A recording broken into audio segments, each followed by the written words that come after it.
and a stunning number of them, more than the medical system will ever admit, didn't need it at all. And some of them come out with complications, some come out with consequences that will haunt them for years. Scar tissue, adhesions, chronic pain, disrupted circulation. And here's the part that should make you stop cold. This isn't about rare surgical errors or rogue physicians. This is a systemic pattern.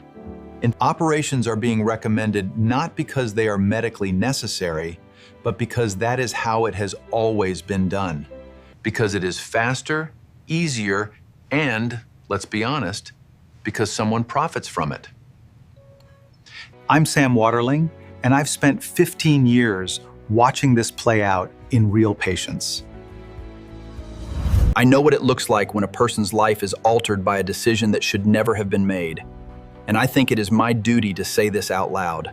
Today I'm talking about 5 operations I would not have done on myself. And that, in all likelihood, are unnecessary for you too. The system doesn't make money keeping you well, but it makes money treating you. Your next appointment is not where you're going to hear this. Subscribe and like if you want the truth. Help Dr. Waterling reach 100,000 subscribers. Let's start with the first operation. It is called diagnostic laparoscopy. 2 long words, here's what them actually mean. Laparoscopy is a procedure where a surgeon makes small punctures in the abdomen, inserts a tiny camera through those punctures, and looks at what is happening inside the abdominal cavity. The word diagnostic means the goal is not to treat anything. It is purely to establish a diagnosis. In other words, the person is being surgically operated on in order to figure out what is wrong with them. Let me walk you through exactly what happens, because the details are what they will never explain to you. The surgeon takes a specialized clamp, grabs the skin near the navel, pulls it taut, and drives a metal tube through the abdominal wall. That tube is called a trocar. This is not a fine needle. This is a hollow metal shaft with a sharp inner rod. The rod punctures through the layers of the abdominal wall, then it's removed, and an optical device, the camera, is fed through the remaining tube into the abdominal cavity. But here's the problem. The abdominal cavity is not an empty room. Inside you have tightly packed intestines, stomach, a liver. For the camera to see anything, space has to be created. To do that, carbon dioxide gas is pumped into the abdomen. The person is literally inflated from the inside. The abdominal volume expands, the pressure inside the cavity spikes sharply, and the diaphragm, the muscle that separates the chest from the abdomen and controls your breathing, gets pushed upward. Breathing becomes shallow and labored. If the surgeon needs to examine the pelvic region, the organs of the urinary and reproductive system, Dr. Waterling, the patient is also tilted, legs raised, head lower than the torso. The body is placed in a position it has never occupied in the entire course of ordinary human life. Think about what that means. Over your entire lifetime, your abdomen has never been inflated under gas pressure from the inside. This is a completely non-physiological situation. The abdominal wall is stretched in a way it was never designed to be stretched. The ligaments holding your internal organs in place. The pelvic floor, the muscular platform that supports the organs of the pelvis, is compressed from above. When the gas is released and the procedure ends, the abdomen returns to its original size. But the tissues remember. Stretched ligaments do not snap back to their original state instantly. For weeks and sometimes months afterward, patients experience sensations that are difficult to explain. Discomfort in the abdomen, a sense of heaviness, a feeling that something is simply off. This does not appear in the medical records as a complication. Because formally, there were no complications. The operation went clean. But the body remembers. And then there are the puncture sites themselves. In medicine, there is a principle that applies without exception. Any disruption of tissue integrity heals through scar formation. Every time. The external scar, the one you can see on the skin, is only the tip. Underneath it lies scar tissue in the muscle, in the fascia, the dense fibrous sheet that wraps around muscles and organs, and potentially in the peritoneum, the thin membrane that lines the inside of the abdominal cavity. Scar tissue is coarse and inelastic. It pulls. It can create adhesions, fibrous bands that form between organs which, under normal circumstances, should glide freely against one another. Adhesions following laparoscopy are not a rare complication. They are an expected outcome. And here is the most frustrating part. After diagnostic laparoscopy, surgeons frequently find nothing. Or they find exactly what was already visible on ultrasound. Or they find changes that require no treatment. The person went through general anesthesia, had their abdomen punctured and inflated with gas, was tilted upside down, and the result is everything looks fine, no pathology detected. Then a month later, the patient has abdominal pain. And that pain is a direct consequence of the procedure. My position is firm. Diagnostic laparoscopy is acceptable only when all non-invasive methods, meaning methods that involve no punctures, no incisions, have been fully exhausted and have provided no answer. And when the clinical situation demands an urgent decision. Modern medicine has access to high-resolution ultrasound, MRI, magnetic resonance imaging, with multiple contrast protocols, CT scanning, computed tomography, and laboratory panels with a broad range of diagnostic markers. That is a powerful arsenal. Using it fully and skillfully, that is the physician's art. Puncturing the abdomen is not a diagnostic act. It is diagnostic surrender. The second operation I want to address in depth is the surgical repair of an umbilical hernia. Let's start from the beginning because understanding the mechanism is everything here. A hernia is the protrusion of an internal organ or part of one beyond the cavity it belongs in, pushed out through a weak point in the surrounding wall. In the case of an umbilical hernia, that weak point is in the front of the abdominal wall at the navel. Through that opening, a loop of intestine, or a portion of the omentum, a fatty fold inside the abdomen that serves a protective function, can bulge outward. Why does that weak point exist in the first place? Behind it is a weakness of connective tissue. Connective tissue is the structural framework of the entire body. It forms ligaments, tendons, joint capsules, blood vessel walls, and the fascial wrappings around muscles. When connective tissue is inherently weak, and these structures fail to hold load the way they should. In some people, that shows up as varicose veins. In others, it's hypermobile joints. In others, it's hernias. These are all the same underlying problem, connective tissue weakness, just presenting at different addresses in the body. In newborns, umbilical hernias are extremely common. By various estimates, they occur in approximately 1 in 5 infants. After the umbilical cord is cut, the umbilical ring, the opening through which the cord's blood vessels passed, is supposed to close. In the majority of children, it closes on its own over the first few years of life. By the age of 5 to 7 years, school age, and the overwhelming majority of umbilical hernias in children have resolved entirely without any intervention. They simply disappear. Because the connective tissue matures, the muscles strengthen, and the umbilical ring closes itself. Surgeons know this, and yet operations are frequently offered, sometimes to children of 2 or 3 years old. The surgical logic has a certain internal consistence. A sutured ring definitely will not reopen. But the real question is different. Does it need to be sutured at all if it is going to close on its own? Every operation means anesthesia. It means stress on a child's developing system. It means a scar. Why accept all of that when nature will handle it without a scalpel? There are genuine situations where surgery is necessary. A very large hernia opening, technically called a large hernia orifice, through which a significant portion of intestine can pass, is one of them. The other is the risk of incarceration. Incarceration means a loop of intestine, Or omentum passes into the hernia and becomes trapped. The blood supply is cut off and tissue necrosis begins. Necrosis means the tissue dies. That is an acute emergency requiring immediate surgery. If a segment of intestine is already dead by the time the patient arrives, it must be removed and the remaining ends rejoined. That procedure is called intestinal resection with anastomosis, and it carries far greater risk than a routine elective hernia repair.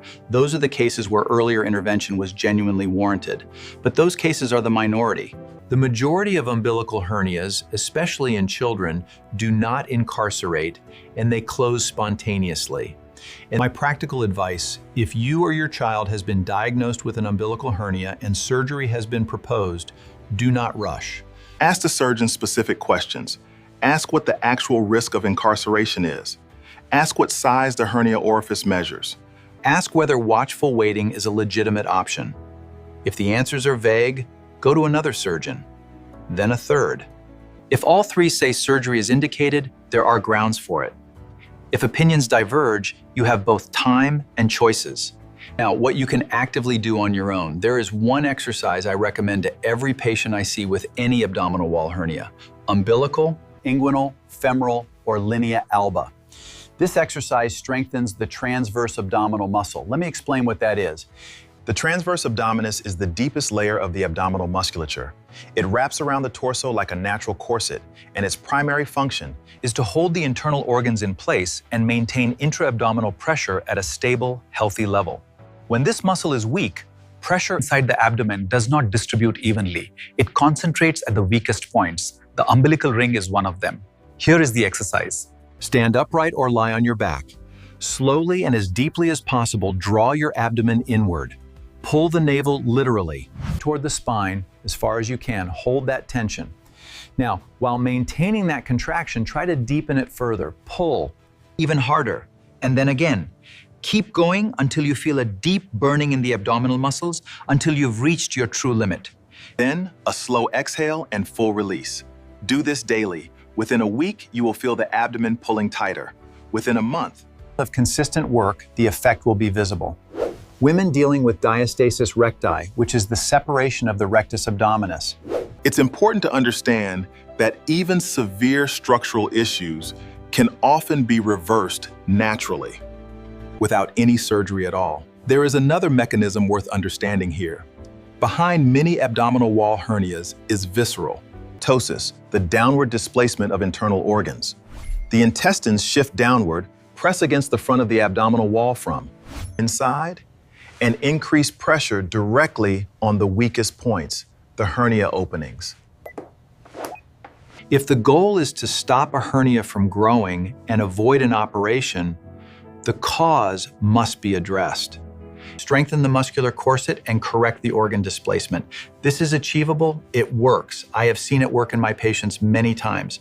Now we move to the third operation, and this one will surprise many of you, because I am talking about an intramuscular injection, a shot. Is a shot in the gluteal muscle an operation? Yes. From a strict medical standpoint, it is a minor surgical procedure. That is not a metaphor or an exaggeration. That is the classification. By definition, any operation is an intervention. In which the integrity of the skin and underlying tissues is violated. An intramuscular injection meets that definition completely. And like every operation, it carries requirements for sterility, specific technical demands, and complications. Let me walk you through exactly what happens to the tissue with every injection. The needle enters the skin, passes through the subcutaneous fat layer, and penetrates into the muscle. Along that entire path, it is cutting and displacing tissue. That is mechanical damage. Then the medication is injected under pressure. It does not simply fill a waiting space. It forcibly separates muscle fibers, creates a cavity in the muscle tissue, 1 to 5 milliliters in volume depending on the dose. Then the needle is withdrawn. The body begins repairing the damage, and it repairs it the only way it knows how, by forming scar tissue. 1 injection, 1 scar. Small, functionally almost imperceptible. 10 injections, 10 scars. A course of 20 intramuscular injections, and the muscle begins to resemble something considerably denser and more rigid than living elastic tissue. I worked as a nurse in an oncology ward, and we had patients who came back for repeat rehabilitation courses, who received long vitamin injection series. Some of them had gluteal muscles that had become literally hard. To get the needle in, you had to apply noticeable force. That is not colorful language. That is a clinical fact I witnessed firsthand. Oil-based solutions are particularly aggressive in this regard. These include fat-soluble vitamins, vitamin D, vitamin E, vitamin A, and certain hormonal preparations. A water-based solution is absorbed into the bloodstream relatively quickly after injection. An oil-based solution dissolves slowly, sometimes very slowly. That means a foreign substance sits inside the muscle for an extended period, sustaining an inflammatory response. Inflammation becomes scar tissue, and the scarring from oil-based injections is coarser, denser, and more functionally significant. Now, the complications. The mildest is local tenderness and palpable hardening at the injection site. More serious is an infiltrate, a firm, persistent lump of medication and inflammatory fluid that does not resorb on its own. More serious still is an abscess. That is a pus-filled cavity inside the muscle. I worked in a department of purulent surgery and I saw those patients. Their gluteal region was opened surgically. Drainage tubes were placed to allow the pus to flow out.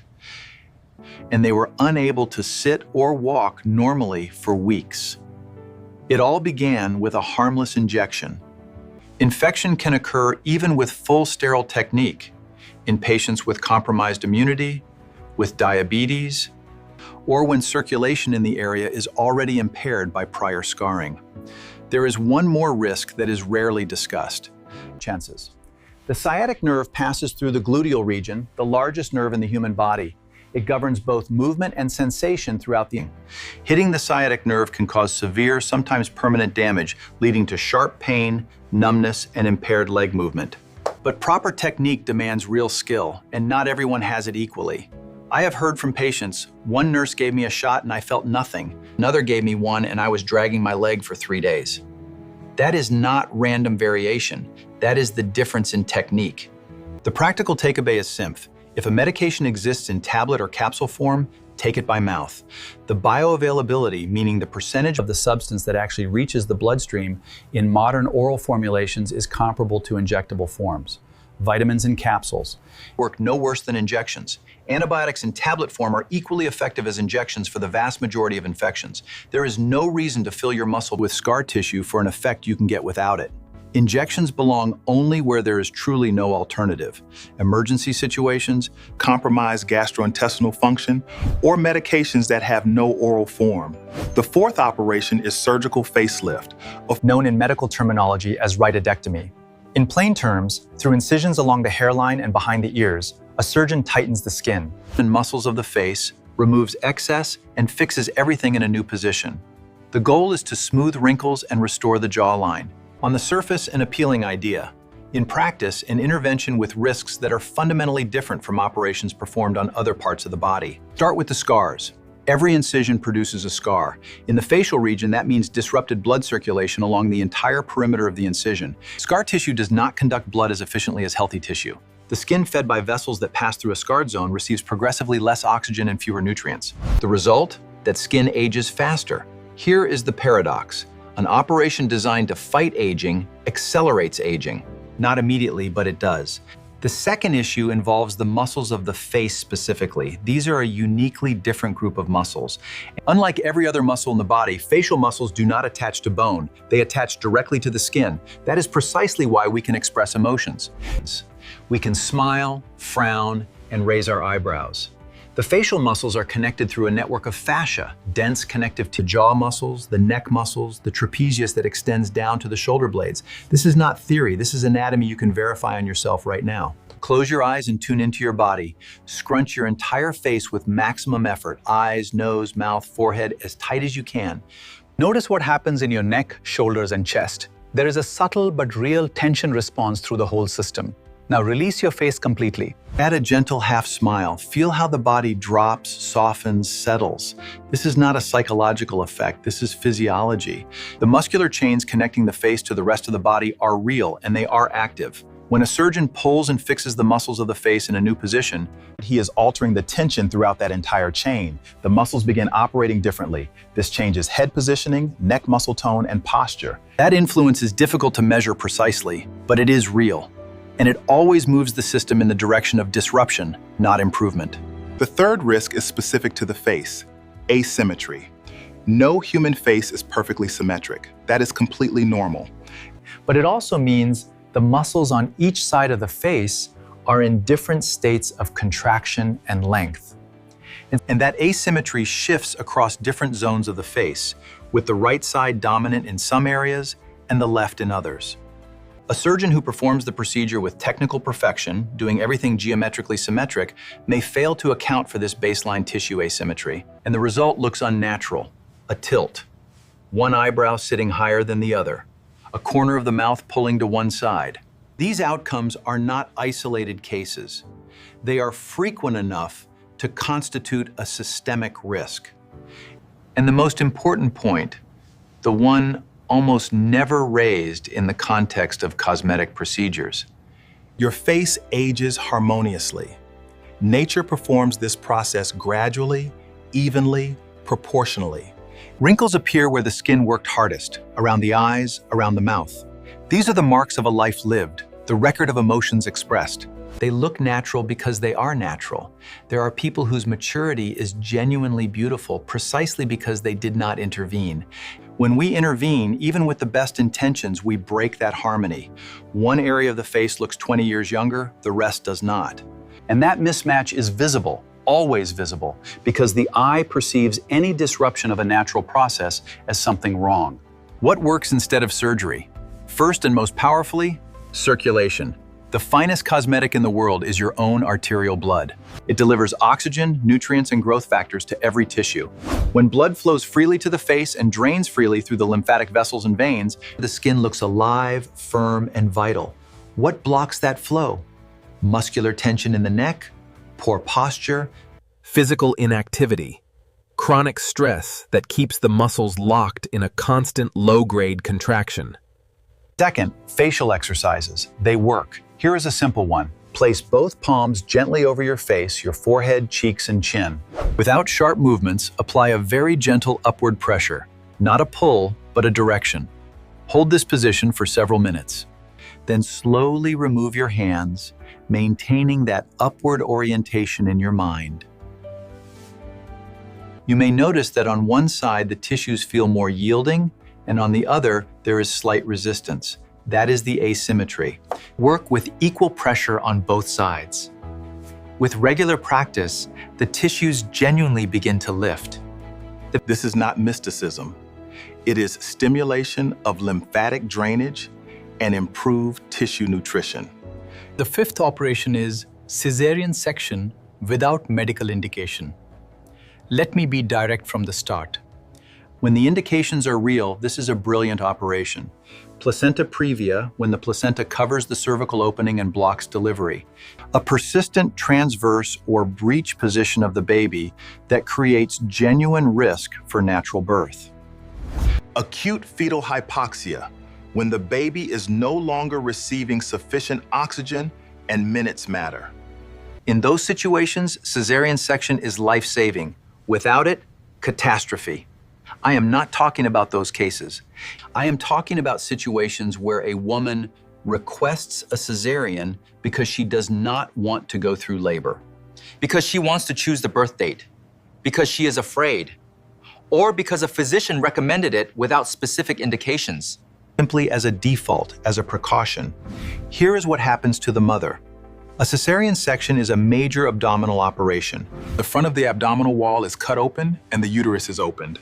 General anesthesia or spinal anesthesia, an injection into the spinal canal that numbs the lower half of the body, is required. The baby is extracted. The uterus and abdominal wall are closed in layers. A scar remains on the uterus permanently. In any subsequent pregnancy, that scar carries specific risks. Possible placenta accreta, in which the placenta grows directly into the scar. And possible uterine rupture along the scar during labor, which is a life-threatening emergency. The abdominal scar is painful, sometimes for several weeks.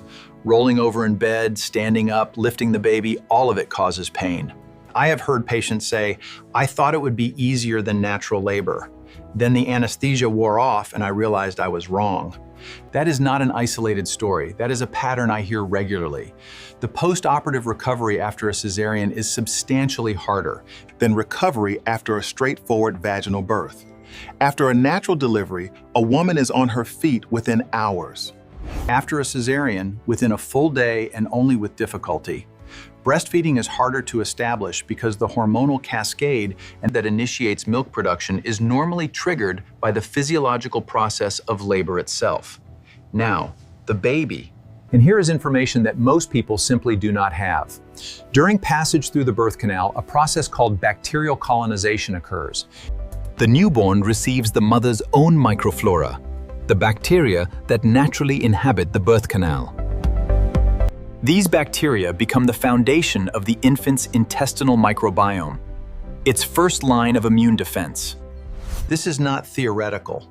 It is an area of active, rigorous scientific research. Babies born by cesarean section do not receive this primary colonization. Instead of the mother's bacteria, they receive whatever is present in the operating room environment.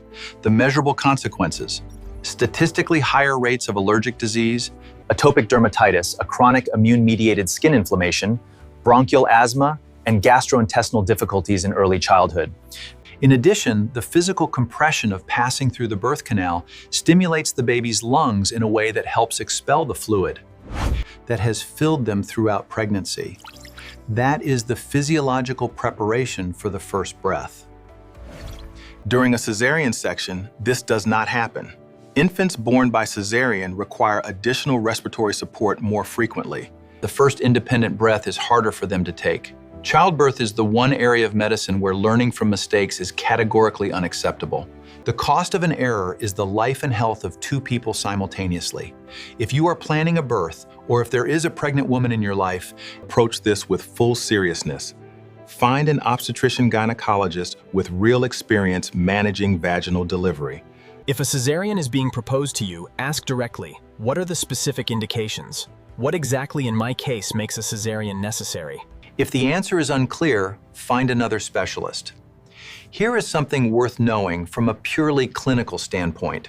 Every risk discussed today, the risk of scar formation, adhesion development, and complications following any surgical procedure, is measurably higher in people over 40 years old.